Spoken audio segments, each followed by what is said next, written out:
What's up? It's Sierra the Festive Bohemian here again for another plant haul where I go get some plants and show you them. Make sure you hit subscribe because I do this all the time, and this time it's all about terrarium plants. Here is what I found. Saw you looking my way. I start to contemplate moments that went to waste. Why you do that?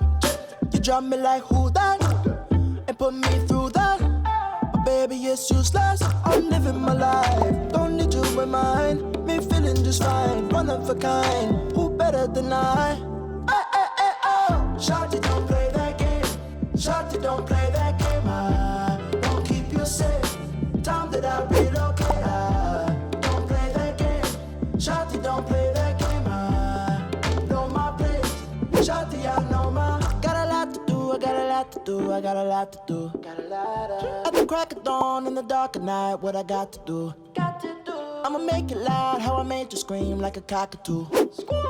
Turn the party way, about to show the rest what the boy can do.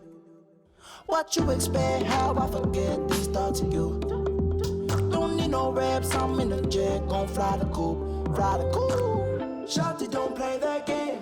Shawty, don't play that game. This little guy caught my eye. I just love these little heart-shaped leaves. At first glance, I didn't even realize this was a fern, but when I learned it was a fern, the heart fern, I was very happy because I have been really loving ferns lately. A few reasons why is one, they are great for terrariums, and two, most of them are epiphytes, just like your staghorn fern and your bird's nest fern, along with some others, but those are the ones I currently have right now. And what that means is you can mount them. You can mount them on sphagnum moss, on a piece of wood. They like to be kept moist, and they prefer well draining soil. Like most ferns, you don't want to put this guy in direct sun.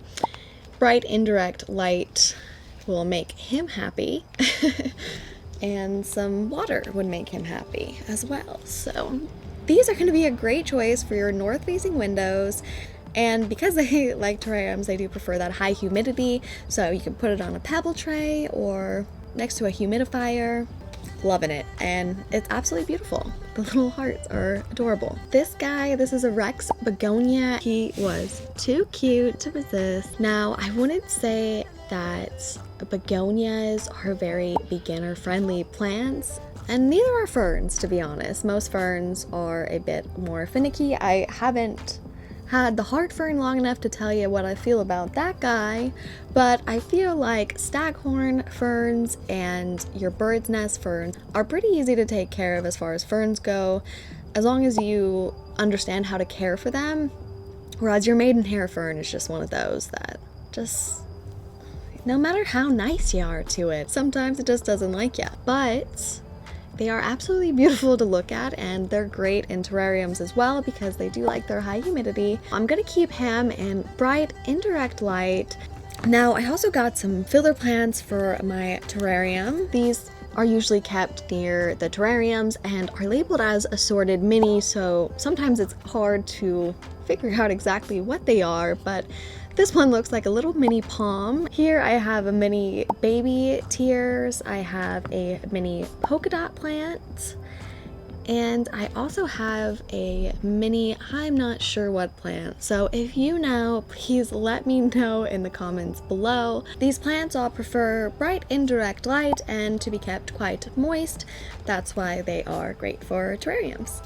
So like this guy, you want your, your statement, like your Rex Begonia there, and then you want a few filler plants as well. Its own little ecosystem. If you got some value out of this, please give it a big thumbs up and click that subscribe button. You know you like hanging out with me. But anywho, thanks for watching. So cute. Oh, my nails, gotta do those really bad. These are great filler plants for your terrariums, and you'll typically find them near the